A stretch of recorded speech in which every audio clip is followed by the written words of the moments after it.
Alright, Inmendham channel video. I guess the first thing I do is, yes, link to Doom, Gloom, and Boom, where most of my videos are.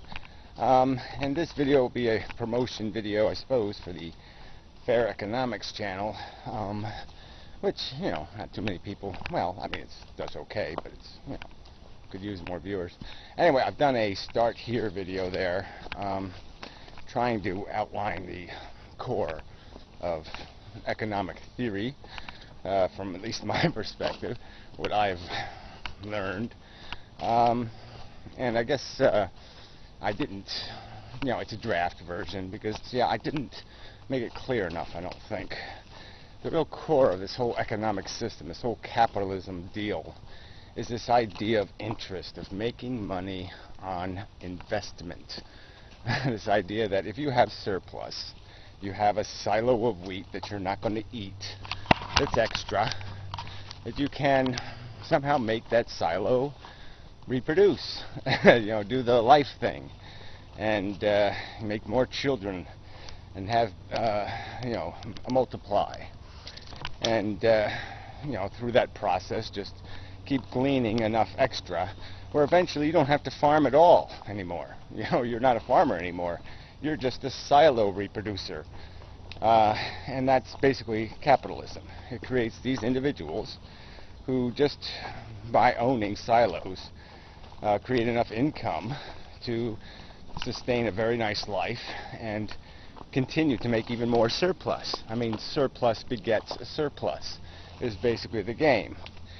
The argument will be made that somehow there's this compensating risk, where there's some sort of percentage that where people attempt to reproduce their silo and fail, and that those failures somehow compensate for the winners. And that's just nonsense. Okay, it's not like Las Vegas, where all the winners' money is made out of loser money. No, it's a different kind of world. It's like a Las Vegas where all the winnings are extracted out of the tax base or some other source, there's just no, there's no compensator. There's nothing that it's getting from. There's no free lunch. You have to pay for this lunch. This getting rich on nothing idea. And there's also the argument that it's not nothing, that these people attempting to reproduce their surplus will do it carefully and socially responsibly and in the social best interest somehow in the end, because that's how success is defined. You can't be successful unless that's what you're doing, is serving some sort of interest, public interest. And of course we know that's crap too, as BP demonstrates. They made money, they cut corners, and BP won't pay the bill. The consumer will pay the bill. Even if BP goes bankrupt, the consumer will pay the bill. There's just no way around it. Consumers will pay higher prices. They will pay for the mistake.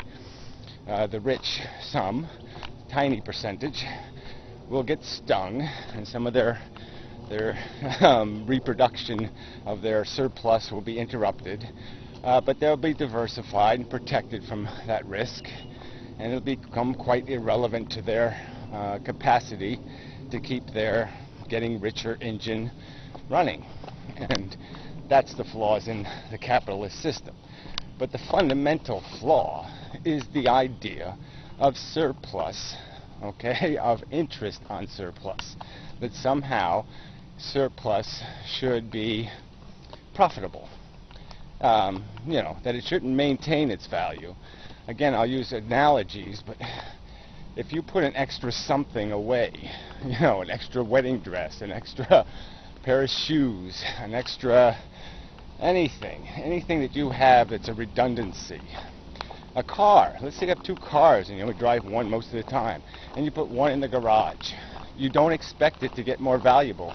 You don't expect that it's going to improve with age, that it's going to multiply, and you'll come back in 10 years and there'll be two cars. No, that's not going to happen. And that's the whole flaw in this whole capitalist system, is that you've got to suck so much value out of the system to pay people to have this luxury of, their surplus reproducing. this interest thing, this give me money just for having money.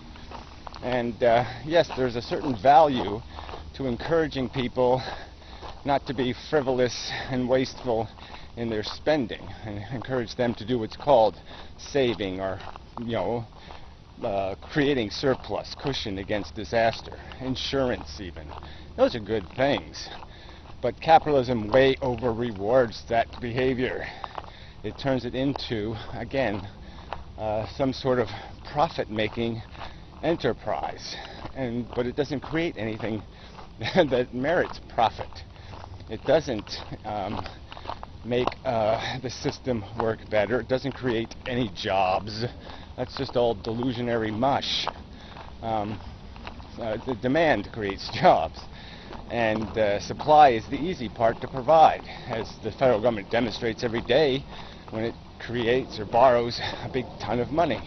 But it's the borrowing part that's a real problem, because when it borrows, it's feeding this game. It's saying, give me some of your surplus and I will reward you for it. All right, temporarily let me use your surplus, your silo of wheat. You still have ownership of it. I'm just going to use it. And in using it, I'm going to give you more wheat back in return. So now you'll, over time, be able to have a second surplus silo. And now you'll have twice as much capacity to make more increase. And the whole system is built on these surplus silos increasing. And now we have an economic system, with all these convoluted pieces of paper. And what they've basically done is turned non-existent, surplus that doesn't exist yet, labor and enterprise and productivity that hasn't even been accomplished yet. And now somehow they've claimed ownership to that and are gaining increase off the ownership of that future labor. And so it's now like they're making money on a surplus silo that doesn't even exist. It only exists theoretically, yet they're still making a profit on owning it. And it's still reproducing, even though it doesn't exist. It's reproducing more claims of ownership out of nothing, out of something that doesn't even exist, and it's creating more non-existent existent. And so that's where the whole system has to crash and go through a re-evaluation, is because none of these values mean anything anymore. Because all of these pieces of paper, all these instruments that say you're entitled to a profit because you claim an ownership to a surplus. Well, the ownership, the silo you're claiming ownership to, is made out of nothing. It's an illusion. It's a stock certificate, saying it's valued this many dollars, when none of the company resources, if liquidated, come anywhere close to that value. So there's no way to extract your money if it needs to be extracted. You're 1 in 40, or 1 in 50, or 1 in 90, on a dollar. So you're talking about pennies on the dollar in real value, and that has to be resolved. You can't have that circumstance perpetuated.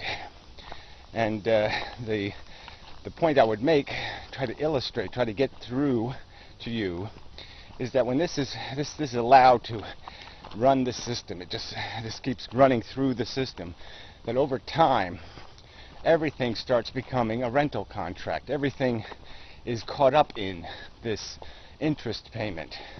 And so even now you could be innocently walking in the park thinking, oh, I've lived my life relatively responsibly, and I don't owe anybody anything, and blah blah blah.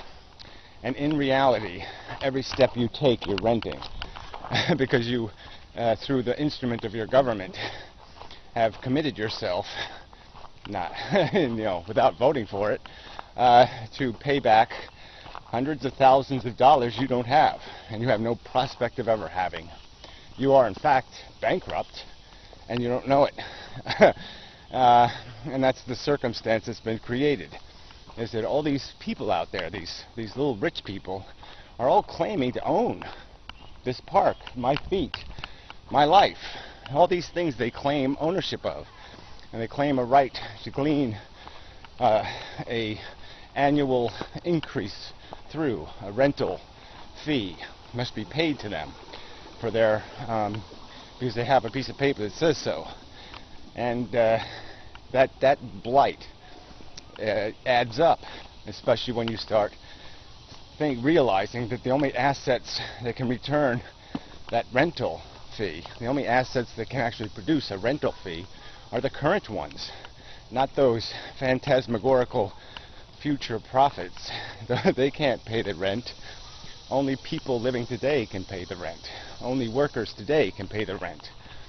So that's where, the real weakness